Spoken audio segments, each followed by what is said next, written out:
আসসালামু আলাইকুম রহমতুল্লাহ। আজকে আপনাদের কাছে খুব ছোট একটা ভিডিও নিয়ে এসেছি। এইটার মূল উদ্দেশ্য হলো বর্তমানে চলমান কচুক্ষেতি নাটক যেটা, সেই নাটকে যেরকম সব পুলিশের দোষ, বাকি বাহিনীর কোনো দোষ নাই, তিন বাহিনীর কেউ ডিজিএফআই ডেপুটেশনে ছিল না, র্যাবে ছিল না, বিজিবিতে ছিল না, এমনকি 5ই আগস্টের আগে তিন বাহিনীর যে এক বাহিনীর আমরা লাইভ ফায়ারিং দেখলাম, সেটাও বলে ব্ল্যাঙ্ক ফায়ারিং ছিল। আরও হ্যানত্যান কত গুজব রটিয়ে সেটাকে ধামাচাপা দেওয়ার চেষ্টা করছে। তো এই গুজবেরই একটা এক্সাম্পলের ভিডিও নিয়ে আপনাদের কাছে এসেছে এবং এটা কিছুটা বিশ্লেষণ করব। দেখেন।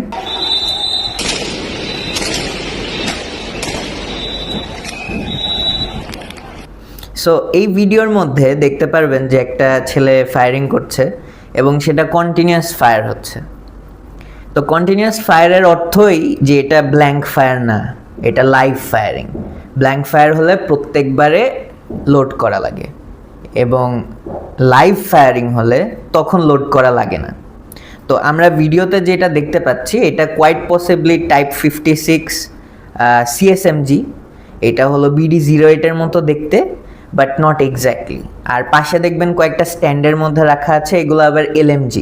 সো ওগুলো নিয়েও সে জনগণের দিকে তাক করে বসে আছে। তো এগুলো যে লাইভ অ্যামিনেশন, সেটার এক্সাম্পল আমরা কেমনে পাবো? এই যে একটা সৈনিক ভিডিও দিয়েছিলেন যে তাদের হাতে এই ধরনের একটা ম্যাগাজিন তুলে দিয়েছে এবং ম্যাগাজিনের শেল বা আপনার অ্যামিনেশন বের করে সে দেখাচ্ছিল। দেখেন, আমাকে অ্যামিনেশন তুলে দিয়েছে, মানে আমি একজন স্টুডেন্ট হয়ে আর একজন ভাই স্টুডেন্ট। সো এখানে আপনারা দেখতে পাচ্ছেন যে সে একটা লাইভ অ্যামিনেশন দেখাচ্ছে। লাইভ যদি না হতো সেটা দেখতে হতো এরকম, মুখটা কিরকম ওই চোখা থাকে না এবং সেটার বারুদের সংখ্যাও কম থাকে। সেটার মূল কাজ হলো শব্দ সৃষ্টি করা। তো বাংলাদেশের বাইরে বিভিন্ন দেশে ব্ল্যাঙ্ক ফায়ারের ক্ষেত্রেও কন্টিনিউয়াস ফায়ার করা যায়, বাট সেটার ক্ষেত্রে ব্ল্যাঙ্ক ফায়ারিং অ্যাডাপ্টার ব্যবহার করা হয়। এটাকে বলে BFA। সেটা হলো যে ফায়ার করে, ওই ছেলেটা যে অস্ত্র ব্যবহার করছিল সেটার মাথায় দেখতেন যে চারকোনা অথবা এরকম এক্সট্রা একটা লাইন দেওয়া মেটাল লাগানো, এবং সেটা কিন্তু এই ক্ষেত্রে ব্যবহার করা হয় নাই এবং আমাদের দেশে ব্যবহার করা হয় না। আমি জানা মতে দেখি নাই, আমার কোনো ট্রেনিংয়েও এটা ব্যবহার করা হয় নাই। মূলত সেগুলো ট্রেনিংয়ের সময় ব্যবহার করা হয়, কিন্তু যেহেতু হয় নাই তার মানে কোয়াইট পসিবলি বাংলাদেশে নাই। তো নাই আসলে যাই হোক। সো এখানে যে ফায়ারটা করা হচ্ছে এগুলো হলো লাইভ অ্যামিনেশন ফায়ার করছে এবং এই জন্য সে একটা রিলোডে প্রায় 5 থেকে 7টা ফায়ার করতে পেরেছে। এটা যদি ব্ল্যাঙ্ক হতো তাহলে সে একটা ফায়ার করতো, রিলোড করতো, আবার একটা ফায়ার করতো।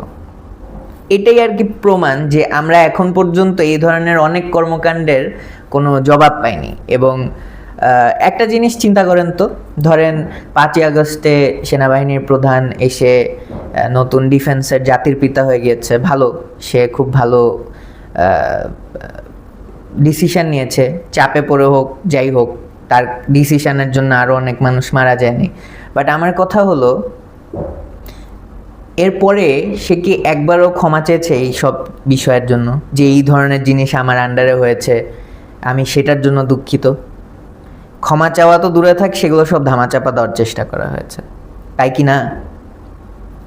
তো এই যে 5ই আগস্টের আগে যা যা হয়েছে আমরা সব ভুলে যাব এই 5ই আগস্টের পরের কারণে? আচ্ছা, ভুলতেও রাজি আছি, কিন্তু এই যে যেগুলো হয়ে গিয়েছে সেগুলো তো অ্যাটলিস্ট স্বীকারোক্তি দিতে হবে যে না, আচ্ছা হয়েছিল, ভুল হয়ে গিয়েছে, এবং যারা করেছিল তাদেরকে আমরা ধরছি বা তাদের বিরুদ্ধে এই অ্যাকশন নেওয়া হলো।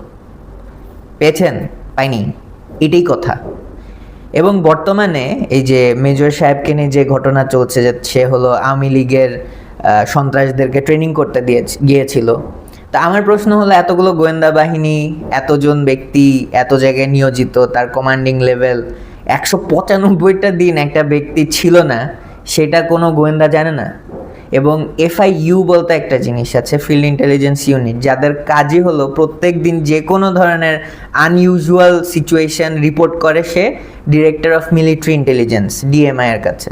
এবং DMI এর মূল কাজই হলো প্রত্যেক দিন ডিরেক্টলি সেনাবাহিনীর প্রধানকে বিভিন্ন ধরনের এই ধরনের রিপোর্ট, যেটা তার কাছে মনে হয় এটা বলার যোগ্য, সেটা সে যে রিপোর্ট করে।